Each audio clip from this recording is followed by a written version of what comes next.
everyone, Cindy here, Create Your Luck in Love. So, I apologize for the delay. I was just finishing up a call with a client, and I wanted to make sure her and I were complete. So, I do apologize for the delays. Anyway, I hope everyone's having a great day. If you're on, give me a shout out, whatever. It's gorgeous here in San Diego. Not to rub it in if you're any place where it's not. And I wanted to talk about some of the questions that you guys had mentioned on the posts that I made. And thank you so much for posting those, because first of all, they're all really great questions. And there's a reason why these things happen.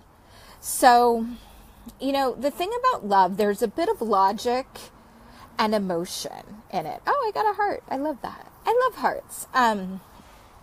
There's a bit of logic when it comes to love and relationship. In fact, there's a lot of logic. That's why when I talk to my clients, and I don't know if you can see me, I have to do this.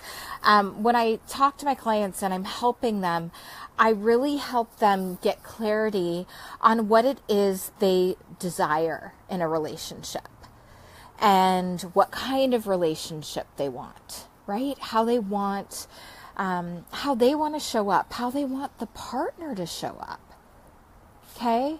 So these are all things that are really important to have clarity on so that you can receive fully what it is you desire. Well, easier said than done, right? So the other thing that I wanted to, sorry you guys, a little bug that flew on my phone. So the one thing I wanted to really jump in and dive in deeply is, why do guys come in and out? And we talked about this a bit last week, right? There was somebody that mentioned her, she'd been in a relationship, things were going along great. The guy ended it, with no warning. And now he says, he makes comments on her Facebook posts or social media all the time. Why does he do that? Well, I could talk about this all day long. There could be several reasons. One, my first instinct is it's ego. His ego wants to know that, hey, if I reach out to her or if I make these nice posts, she's still there if I want her. So it's almost like being the back burner girl. Who wants to be that? No. And the other side of that is, we can look at it from the viewpoint of, well, maybe he wasn't in a place where he was genuinely able to commit. And many men will back out of a relationship if they don't feel like they can make a woman happy or give her what she wants, needs, and desires. I was actually talking to a client of mine, Nikki, earlier, and she was, sorry you guys, I'm outside, so if the noise is loud, just let me know and I can always go inside. But she was saying how her guy he's going through some challenging times right now, and with his former wife, and he said to her, you deserve the best. I want to make sure that I can be the person that can provide that for you or really make you happy. He really values her. And she's just held the space for him. Well, this is part of what relationships are about. We support and love one another. And he's moved closer to her through these challenges. And even in their conversation, he's talked about his uncertainty. So she didn't push the panic button. She was just gave him space. And So I hope that helps. And, another thing that you guys requested some guidance around is, why do all these ex-boyfriends come back? Why do they come back into the picture? Frankly, my first answer is because you've always allowed them to. There hasn't been a clear boundary. So maybe there's been a time where you guys maybe flow into a casual relationship and they know they can pull away. So it's, water seeks like level. So they're just checking it out. And if they sense, men are really good about sensing things about women. If they sense a shift, they're going to reach out. And they're going to be like, oh, well, something's different. And it's how you respond and the boundaries that you have. I remember I used to be famous for that because I always wanted to just have great relationships with my ex-boyfriends. And, I do. I do. They're fine. But I never shut the back door. Meaning that if I had a problem with a guy in my life, I would, for my ego, go running back to my ex so he could make me feel better. So I would be like, oh, hey, how are you? I just had this big blow up with my guy or whatever. And they would just be that person that supported me and held that space. However, what it did is it didn't create a full commitment with the person that I was with. And until I closed my back doors and I started doing that, I never really fully had a connected, fully committed partnership.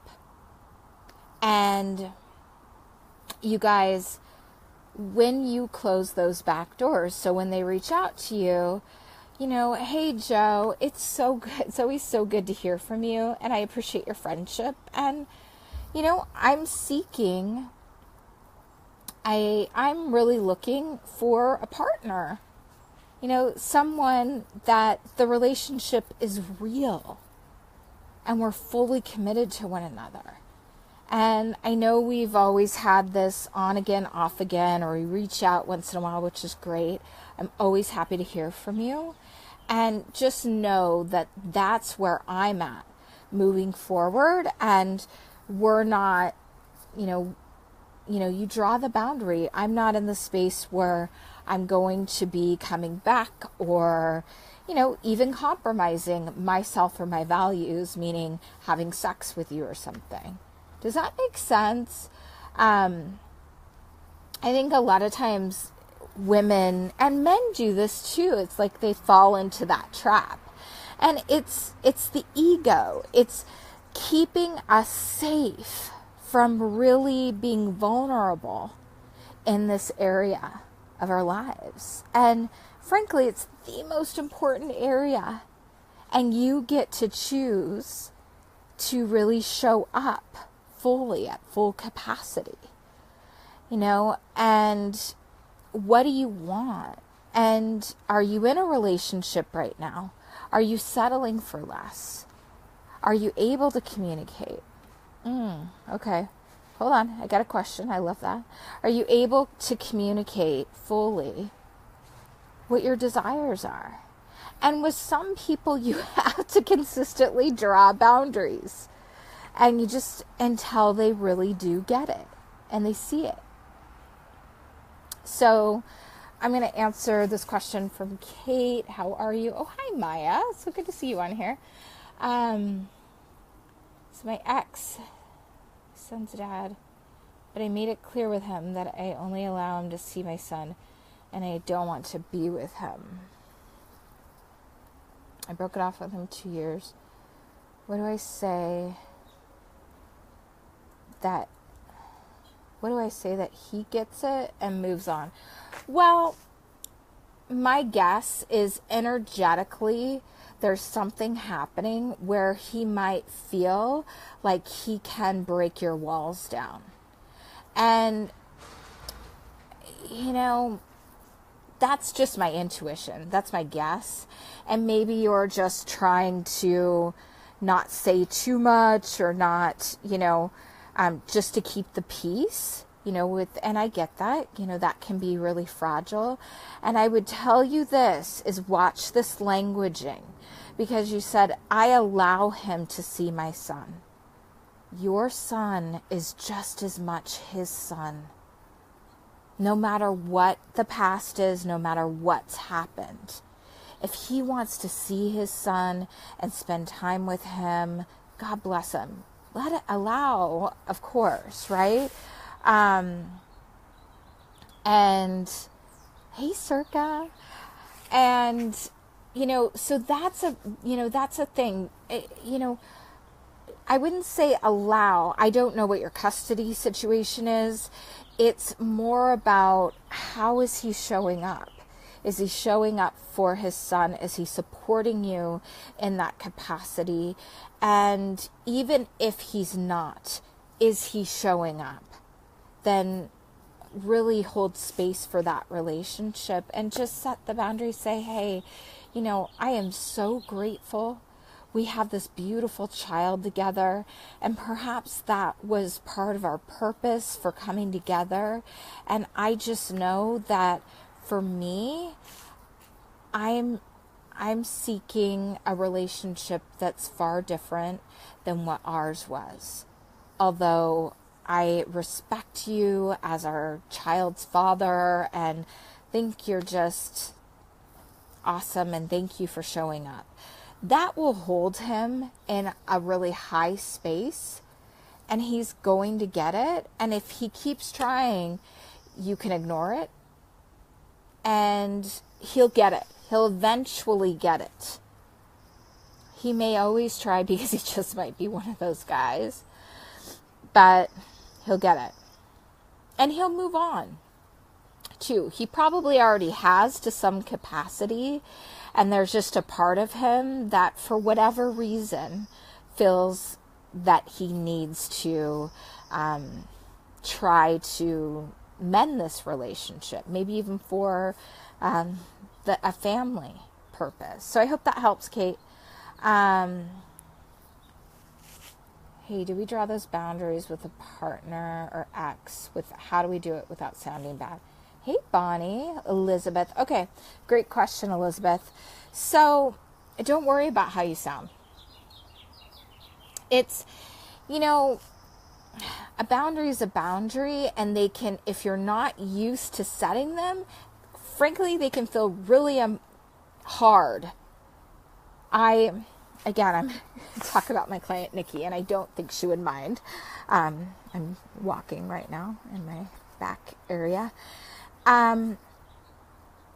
She had gone through a breakup and about a year ago, and she felt what she said was shattered. And I said, that's interesting. And she ended the relationship. And I said, well, it was you setting a boundary and actually loving and honoring yourself and feeling that hurt because it wasn't what you necessarily wanted. How many times have I had to draw a boundary when it wasn't necessarily what I wanted? It just wasn't. I wanted all my ex-boyfriends to love me all the time. Or I wanted to be able to go talk to them if I was going through a hard time with my man.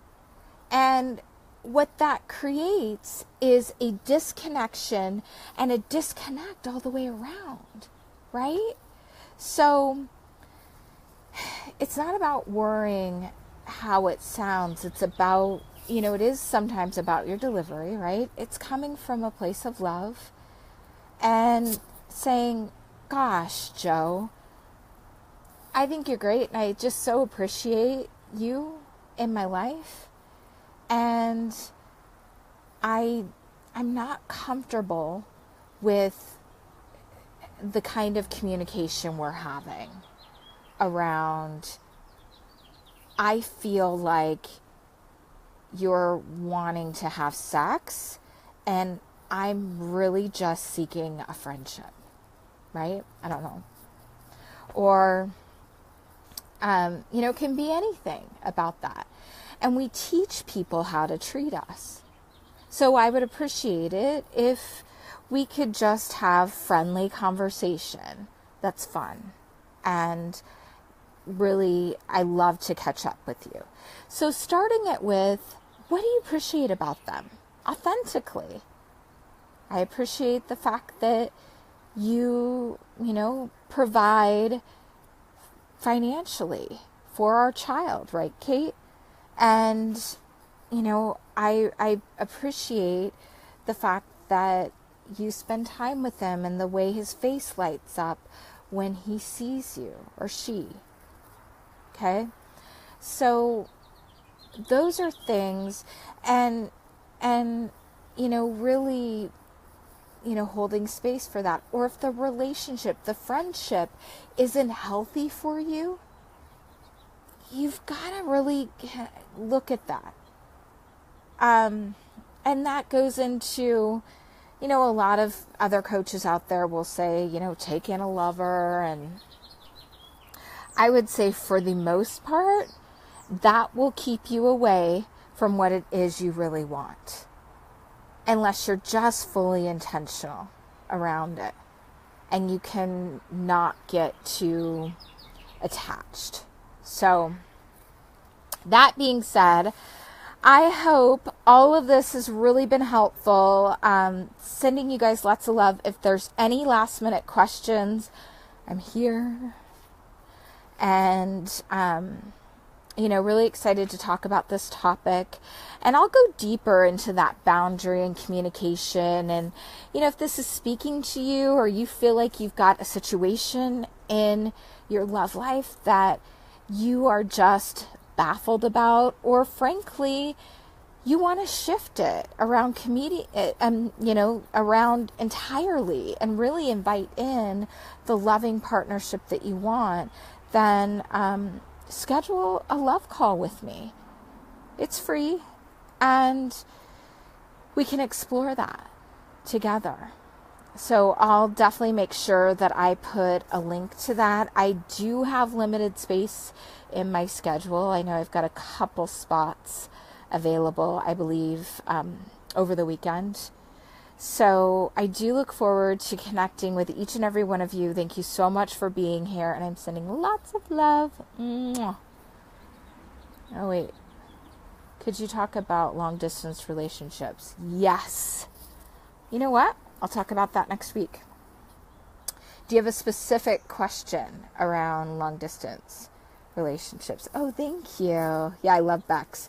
I had an interview today with one of my good friends and colleagues, Bex. She is amazing. And we had a super great time talking. Yeah. Oh, good, Patricia. I'm glad you saw it too, Circa.